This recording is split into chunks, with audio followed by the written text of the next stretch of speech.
एक छोटी सी लापरवाही बड़ी बीमारी की वजह बन सकती है, लेकिन सही समय पर सही जानकारी आपको और आपके परिवार को सेहतमंद जिंदगी दे सकती है। तो अब सेहत के लिए अंधेरे में नहीं, रोशनी की ओर बढ़िए, क्योंकि न्यूज फर्स्ट लाया है महाराष्ट्र के सबसे बड़े डॉक्टर्स को आपके घर तक, जहां बीमारियों का नहीं, सेहतमंद जिंदगी का रोड मैप मिलेगा, जहां इलाज से पहले बचाव की ताकत पर जोर होगा। हेलो डॉक्टर, जहां डॉक्टर सिर्फ एक्सपर्ट नहीं, आपके हमसफर है। हर बीमारी की जड़ तक पहुंचने वाली सलाह, हर उम्र के लिए सेहत का मंत्र और हर सवाल का जवाब बिल्कुल मुफ्त। हेलो डॉक्टर, आपकी सेहत आपकी जीत। नमस्कार, मैं हूं सोनाली। आप देख रहे हैं न्यूज फर्स्ट पॉडकास्ट, जहां होती है हर मुद्दे की खुलकर बात। आज हमारे साथ मौजूद है डॉक्टर नेहा गोइंका अग्रवाल, जो कि MBBS DNB critical care specialist है। डॉक्टर नेहा, हमें बताइए, आपने डॉक्टर बनने का फैसला कब और क्यों लिया? यस, सिंस चाइल्डहुड ही ये एक सपना रहा है। मेरे ग्रैंडफादर भी एक डॉक्टर रहे हैं, so I have always admired him. And since then हमेशा एक था दिमाग में कि I want to serve the society, and what better way to serve the society than being a doctor. So बचपन से ही था, सीइंग माय ग्रैंडफादर ही एक इंस्पिरेशन था। इस डॉक्टर बनने की जर्नी में आपको कितना स्ट्रगल करना पड़ा? As we all know, to become a doctor, it's a rigorous journey. First, you have to clear the entrance, then MBBS, then again a entrance, then post graduation. So obviously, it's a long, rigorous journey. But अगर आप consistent रहते हैं, तो मुझे लगता है it's always joyful. And since it's your passion, तो वो journey भी difficult नहीं लगती है। Critical care field ही आपने क्यों चुना? I was always interested in something challenging. तो मुझे ऐसा लगता है क्रिटिकल एंड समथिंग जहाँ पे बहुत ही आपको स्विफ्ट होना पड़ता है। Your decisions can make difference of almost, मतलब 0 to 100% का डिफरेंस आ जाता है। लाइफ एंड डेथ का मैटर रहता है।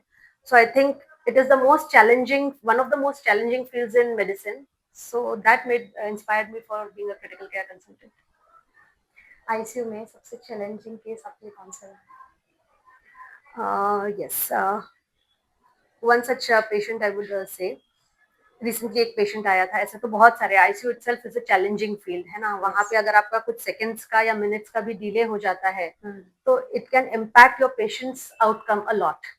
तो ऐसे बहुत सारे केसेस हुए हैं। But yes, if I could remember just the recent one, the patient came to us in an unconscious state. Almost GCS कुछ भी नहीं था पेशेंट का। पेशेंट को वेंटिलेटर पे हमें लेना पड़ा। ग्रेजुअली हमने उसका वर्कअप किया एंड उसको काफी सारे रेयर डायग्नोसिस थे, like myxoedema coma, a severe form of hypothyroidism. And साथ ही साथ उसको एक एसोसिएटेड ऑटो इम्यून डिसीज भी था, जो उसके ब्रेन को अफेक्ट कर रहा था, which we call as a steroid responsive encephalopathy associated with autoimmune thyroiditis. The patient came in unconscious state. वो कुछ भी रिस्पॉन्स नहीं कर रही थी, और जब हमारे यहाँ से डिस्चार्ज हुई, वो चल के घर गई, and she now also comes for follow up. So that was one of the good cases I could enumerate. ऐसे कौन से डिसीज रहते हैं जो सबसे जल्दी महिलाओं में होते हैं? जल्दी होते महिलाओं का, they are very ignorant, they are always givers, है ना। सो वो केयर देते तो हैं, but they are very much negligent about their own health. So I would say once you are in the perimenopausal age, particularly उस age में हमें हमारे बोन हेल्थ के ऊपर, हमारे जो क्रोनिक इलनेसेस रहते हैं like diabetes, hypertension, cholesterolaemia, hypercholesterolaemia, इन सब पे हमें पर्टिकुलरली बहुत ध्यान देना चाहिए। बिकॉज ये इसके कोई बहुत ऑब्वियस सिम्टम्स नहीं होते हैं, और अगर इसको हम निग्लेक्ट करते हैं, जो कि काफी सारी महिलाएं अपनी छोटी मोटी परेशानियों को निग्लेक्ट करती है, then this may affect your all the organs, and this may be dreadful. So यही है कि when you are reaching your 30s 40s, regular checkups of your blood sugar levels, of your BP, your heart conditions, all these are very important.